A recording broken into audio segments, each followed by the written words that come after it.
Outside the garden, mankind spirals into sin again and again. Will the new generation of humans chart a better course for humanity?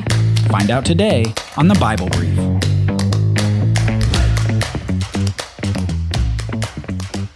Last episode, we saw the story of humanity after the fall of mankind in the garden. We saw Cain murder his brother Abel, and we saw the birth of Seth, who replaced Abel as the offspring through whom the eventual seed of the woman would come, this future person who would defeat the serpent. Then we saw mankind spiral into sin until they were so bad that God reset the world with a flood. Yet God saved Noah and his family as a sort of reset of humanity. And God expresses a similar mandate to Noah and his sons that he gave to Adam and Eve. We left off our last episode with this echo of the garden. Be fruitful and multiply and fill the earth. So let's pick up the story where we left off. Upon leaving the ark, Noah makes a sacrifice to honor God, just like Abel did a few chapters earlier in the narrative. And we see God make a big promise to Noah and to all of creation. God promises in something called the Noahic covenant that he will not flood the earth again in judgment, and he gives the world a sign to demonstrate that he will not do it again, the rainbow. He says this, "The bow will be in the clouds, and I will look at it and remember the permanent covenant between God and all the living creatures on earth." God said to Noah, "This is the sign of the covenant that I have established between me and every creature on the earth." Now after this big promise, we see Noah plant a garden, a vineyard in fact, and in the course of time, Noah gets drunk, apparently very drunk, so drunk that he ends up totally out and totally naked in his tent. Now, this deliberately is supposed to remind you of something from earlier in the Bible. Do you remember anyone else who was naked in a garden? Anyway, the story continues. One of Noah's sons comes in and sees his father's nakedness, and instead of covering him up, he goes and tells his brothers. This was a wicked and ungodly thing to do. When Adam and Eve were naked, God covered them up with an animal skin. Noah's son instead decides to spread the news of Noah's nakedness in a shameful way. Noah's righteous two sons, however, refuse to look on their father and instead cover him up. Now when Noah wakes up, he learns what happened and then invokes God to curse or bless his children and their descendants. He blesses his two sons who covered him up, but he curses his wicked son's son. At this point, I want to point out the cursed one's name here. This one's name was Canaan, the youngest of Noah's grandsons. Noah says this, "Canaan is cursed. He will be the lowest of slaves to his brothers." While the narrative itself doesn't supply details of Canaan's involvement in his father's sin surrounding Noah's nakedness, there's at least some indication that he was either involved in his father's act or already showed a propensity to the same kinds of sins as his father, which we may note may have been more than merely looking upon Noah's nakedness. As we've already seen and will continue to see, oftentimes the actions of a father are repeated in the actions of his son. In any case, we need to remember that the one who will carry a curse from here is Canaan. And you should recognize Canaan's name from our 10-step run-through. Remember, it's the land of Canaan that is ultimately the land promised to Abraham in the Abrahamic covenant, which we'll get to soon on this jog-through. The curse on Canaan and his descendants by association is a subtext through much of the remainder of the Old Testament. It's the descendants of Canaan that cause so much trouble for the Israelite nation as the narrative moves forward. Okay, so after this episode of blessing and cursing after this nakedness event of Noah, we end up in a similar place as before the flood. We see all of Noah's offspring begin to repopulate the earth, and chapter 10 of Genesis records genealogies of each of Noah's sons until we get to chapter 11. Chapter 11 contains a significant event involving a city, a tower, and a language. This is many years after the flood. The whole earth had the same language and vocabulary. As people migrated from the east, they found a valley in the land of Shinar and settled there. They said to each other, "Come, let us make oven-fired bricks." They used brick for stone and asphalt for mortar. And they said, "Come, let us build ourselves a city and a tower with its top in the sky. Let's make a name for ourselves.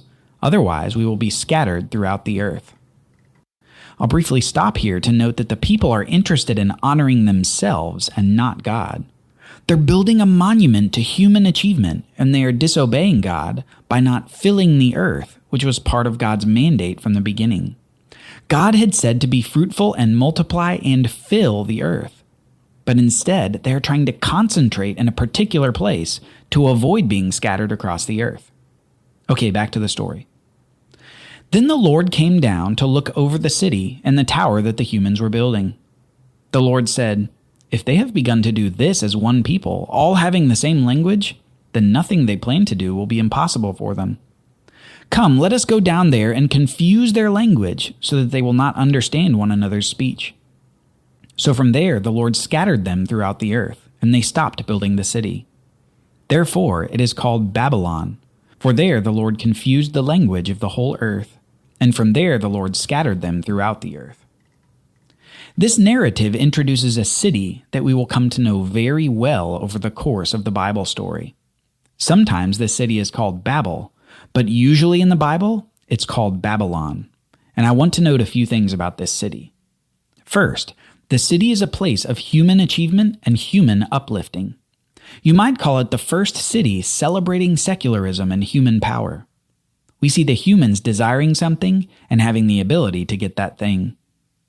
Second, in this narrative, we see a view of the city from heaven.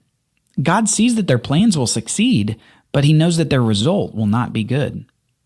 Human attempts at grasping what appears good, whether it's the fruit of the tree in the garden or building a city to unify humanity, always, in the end, produces bad outcomes. And the bad outcomes are the result of missing the true good that God provides as a gift. We humans always tend to think that God is holding out on us, tending to be blind to all the ways that God's provided for us and wants us to walk with him in his provision. These tower builders were blind in this way. Finally, God saw the disobedience of the people. He saw the pride of the people who, it says, wanted to make a name for themselves. And he saw the atheism of the people wanting to honor themselves and exclude God. So God judges the endeavor.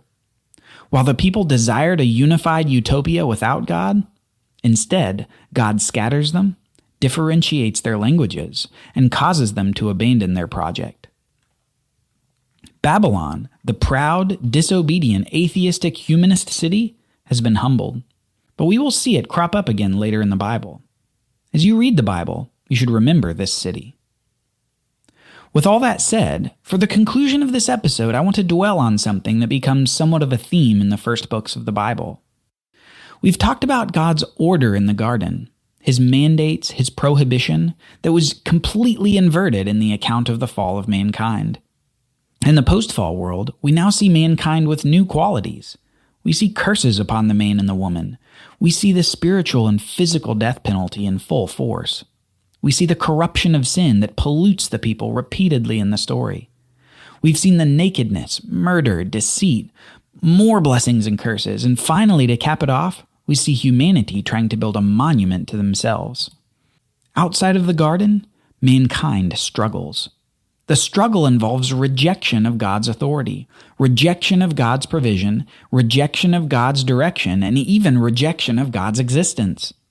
Yet, along the way, we see a few people who aren't perfect, but the Bible says that they, quote, walked with God. These people, like Abel, who was murdered by his brother for his righteous sacrifice, or Noah, who's described as righteous as he walked with God, they seemed to get it. They understood that it was simply walking with God and doing his will that offered rest from the confusion of identity crisis. It was being near to God that set things right in their lives. But these few people are the exception, not the rule. The rule is the city of Babylon, which fittingly in the original Hebrew means something we've seen over and over again in the Bible so far. Babylon means confusion. Next week, the plan of God is revealed further as we meet Abraham, and we see that even when someone walks with God, it doesn't mean that they don't stumble. We will see this man of faith who is granted righteousness by God despite his many failings.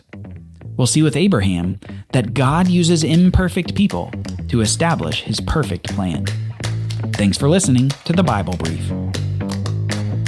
Have you donated to the Bible Literacy Foundation? We'd love for you to partner with us so that we can expand our reach and grow. Your support means more people will have access to the life-changing story and message of the Bible. The easy way to donate is to click the link in the show notes to this episode. Alternatively, you can go to our website, BibleLiteracyFoundation.com, and click Donate. Thank you for making this show possible. Copyright Bible Literacy Foundation 2022.